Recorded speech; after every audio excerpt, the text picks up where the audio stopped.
Tous les acteurs politiques, tant du FCC que du CACH, sont appelés à privilégier l'intérêt général du peuple congolais et à éviter les tiraillements sur le discours du chef de l'État. Cet appel est du coordonnateur provincial de l'Envol, parti politique cher à Delis Sanga, qui est d'un parti de l'opposition. Selon le juriste Amélie Sakaji, le discours du président n'est qu'un discours d'avertissement classique du FCC qui, à défaut, veulent faire échouer Félix Tshisekedi, qui a un compte à rendre au peuple congolais. C'était un discours de sommation, c'était un discours d'avertissement et un discours aussi conseil. Parce que c'est surtout le CACH qui a un rapport, qui a un bilan à montrer à la population. Il était aussi temps pour que le président de la République prenne une décision responsable.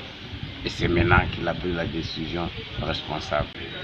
Maintenant, il y a eu un éveil, c'est un discours d'éveil. Maintenant, indirectement, le président de la République a compris que jusque-là, il était en train de boiter. Et lorsqu'il a parlé d'état des droits, c'était une façon de parler du bic rouge. Lorsqu'il a parlé d'éradiquer la corruption, c'était une façon de parler du bic rouge. Lorsqu'il a parlé des institutions spécialisées à mettre en place pour les antivaleurs et consorts, il parlait déjà du bic rouge.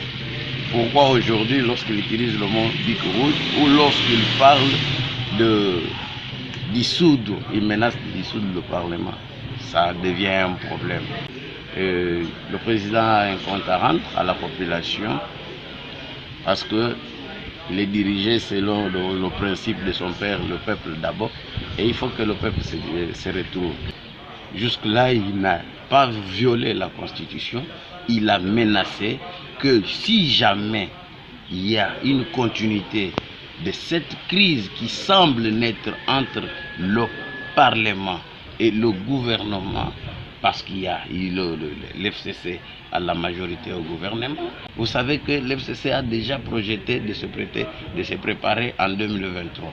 Et en 2023, maintenant, tout ce qu'ils peuvent faire, c'est de bloquer que le président n'arrive pas à atteindre ses objectifs.